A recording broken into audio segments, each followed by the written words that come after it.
और सीरिया फिर से एक नए गृह युद्ध में घिर सकता है, क्योंकि सीरिया में युद्ध के 3 से 4 फ्रंट खुल चुके हैं। सीरिया के अलग अलग इलाकों पर कब्जे के लिए कई विद्रोही गुट आपस में भिड़ रहे हैं, जबकि इजराइल और तुर्की के सैनिक भी सीरिया में घुस चुके हैं। इस बीच रूस ने एचटीएस से हाथ मिला लिया, जिससे अमेरिका समर्थित विद्रोही गुटों को काबू में किया जा सके, जबकि एर्दोआन ने ऑपरेशन ऑटोमन चलाकर अपने मंसूबे जाहिर कर दिए।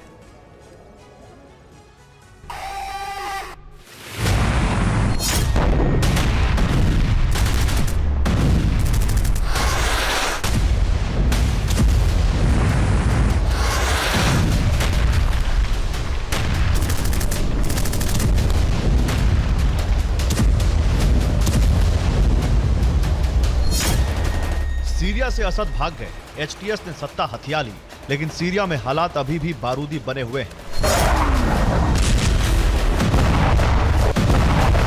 UEM Jaipur is a perfect target for prospective students aspiring for good jobs, good education with future-ready skills. Syria फिर से एक और गृह युद्ध की तरफ बढ़ रहा है, क्योंकि 3 मोर्चे अभी भी खुले हुए हैं।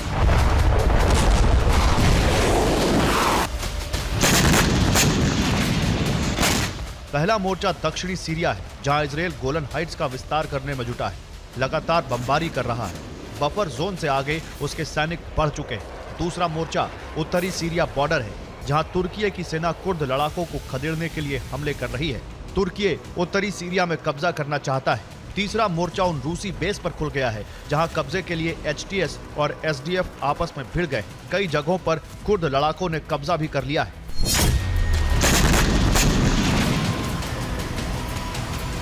ये खमीम बेस का वीडियो है, जहां कुछ दिन पहले तक रूसी मिलिट्री बेस था। अब वहां छोड़े गए हथियारों को एसडीएफ ने कब्जे में ले लिया है। वहां एक चेक पॉइंट भी बना दिया है। एसडीएफ को अमेरिका का समर्थन प्राप्त है। इसी तरह एक और वीडियो सामने आया है, जिसमें असद के सैन्य ठिकानों पर एचटीएस लड़ाकों ने कब्जा कर लिया है। ये वही वीडियो है जिसमें एचटीएस लड़ाके असद के KA-28 और MI-25 हेलीकॉप्टर को उड़ाते दिख रहे हैं।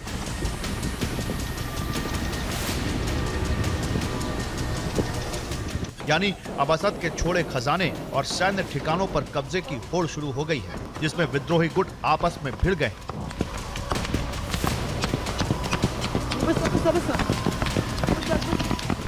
इस बीच तुर्की ने एचटीएस को समर्थन दे दिया है, जिससे उत्तरी सीरिया में तुर्की कुर्द लड़ाकों को खदेड़ सके, जबकि रूस भी एचटीएस से नजदीकियां बढ़ाने में जुटा है, जिससे उनके सैन्य ठिकाने सुरक्षित रहे। लेकिन कुर्द लड़ाके तुर्की और एचटीएस के लिए मुसीबत बने हुए।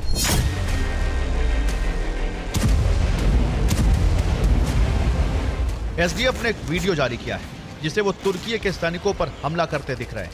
असद के हथियारों से तुर्की पर हमले किए जा रहे हैं, जिससे ड्रोन और रॉकेट का इस्तेमाल किया जा रहा है।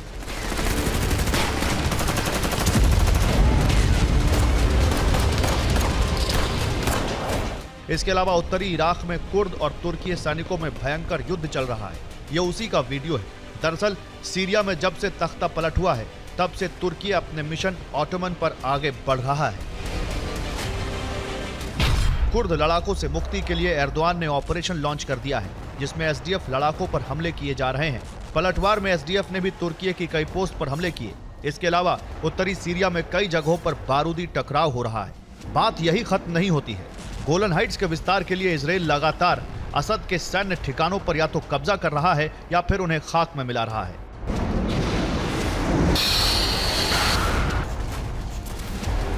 जिससे एचटीएस उनका इस्तेमाल न कर पाए। बीती रात सीरिया में ईरान मिसाइल फैसिलिटी में भी हमला किया गया, जिससे ईरान तमतमा गया है।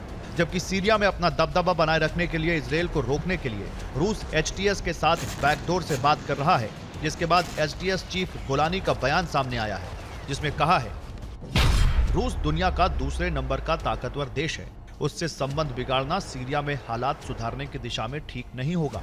यानी एचटीएस को भले ही अमेरिका इजराइल का समर्थन हो, लेकिन वो रूस और तुर्की से भी संबंध नहीं बिगाड़ना चाहता है। इसका सीधा मतलब है कि एचटीएस और पीकेके में टकराव बढ़ सकता है।